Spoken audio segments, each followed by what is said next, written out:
This is Cameron. Welcome back to the Busy Gardener channel. Today we're going to do something interesting. We are going to pay tribute to a man who revolutionized the fruit industry. Passed away about a month and a half ago, Floyd Zaiger.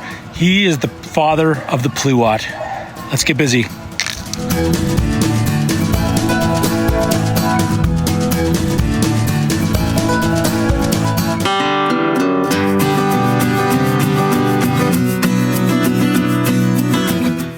So we take for granted when we go into a store that we just buy a nice piece of fruit.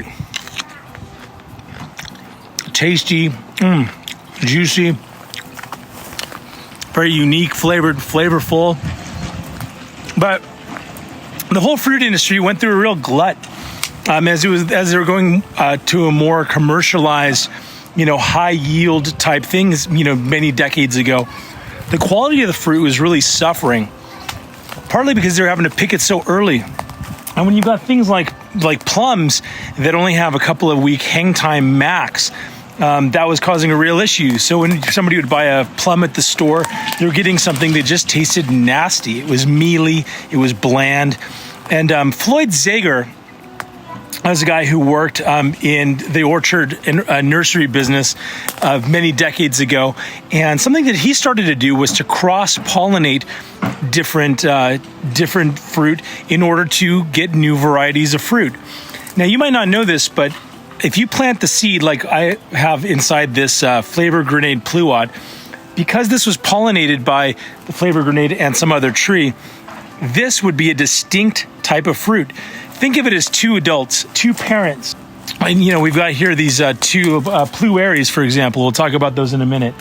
These are think of these as parent plants. And when one of these has pollen taken from it to the other, or even pollinated within itself for those that are more open pollinated and, they call them self-fruitful. What happens is that every one of the fruit that has a seed in it, that seed is a potentially new individual. Every one of those plants, even though it's going to share characteristics of the two parent plants, is going to be its own individual. Think of a family. I mean, I've got 5 kiddos down there, and every one of them, well, we had adopted a couple of girls, so it doesn't entirely hold, but think of our biological kiddos. Every one of them, even though it came from the same parents, all have distinct qualities to them. They have differences, and that's what the fruit breeding thing went. And so what Floyd Zaiger was doing was he was systematically breeding, let's say, these two plants together, and he was taking and putting pollinating them, and then taking and planting the fruit from that in a long row. They'd wait for that to grow up, and then they'd look at the quality of the fruit. So they go down and they'd say, oh, this one's not that sweet, this one kind of is mealy, this one is really good and tasty, but maybe not sweet enough.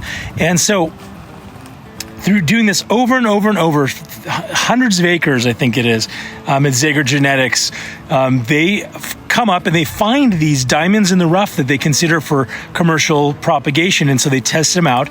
They go and they measure the sweetness level, and then they give it a name. So this flavor grenade Pluot, for example, Pluot being a plum apricot hybrid, had some sort of number that they had. They have a code, and this is probably C2C765 or something like that.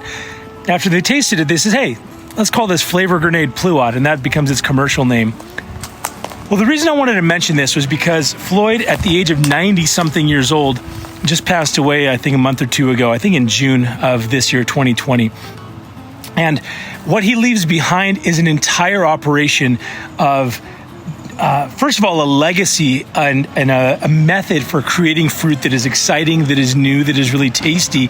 It's literally has changed the commercial fruit and stone fruit industry because of these different and unique crosses that are happening. Some of the things that Floyd and his family company were responsible for creating was the Pluot.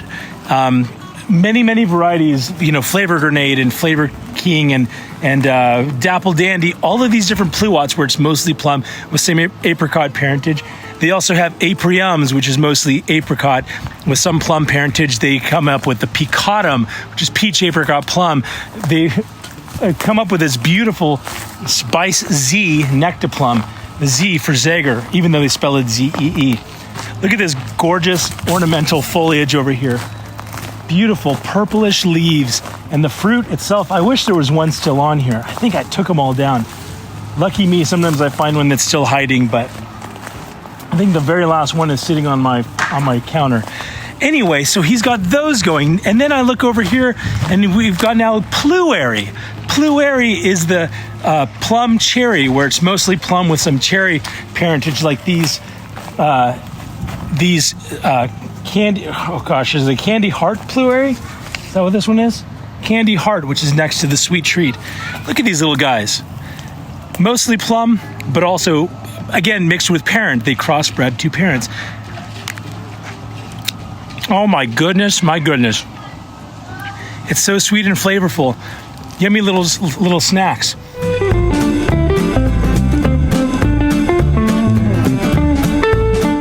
And even though we talk a lot about the Pluot, I don't think that Floyd's work was confined strictly to the Pluot. These low chill cherries, my Mini Royal, Royal Lee, Royal Crimson, those are all Zaiger varieties. Their number of plums and nectarines. You know, I think Floyd and his family's desire was to make good tasting fruit. And whether that was through the result of some sort of interesting cross, or if it was finding some characteristics within a certain type of variety, like finding a specific type of nectarine that had maybe some type of bloom or whatever it was. I think like these white ones, like these Arctic Star and Arctic Glow nectarine, Double Delight on the other side, I think those are all Zaiger fruit. And so they've really done a lot to expand the offerings in a way that's been very intentional and methodical to find really the best fruit. So sometimes people don't understand that you hear about genetically modified things and how it's not like that at all. They're not splicing genes into anything in a lab. They're just speeding up what would naturally be happening in nature. In nature, you would naturally see a bee come over here and wiggle some of the flowers over here, and then go over there and wiggle some of the flowers. And all they're doing is doing that in a systematic way to speed up the propagation of this stuff, and doing it in a very intentional way. We have to tip our hat to Floyd Zaiger and his initial interest in something like that, and started it almost as a hobby, and then started developing more and more varieties. And it's a full-fledged operation now, and it is responsible for some very, very exciting fruit coming out.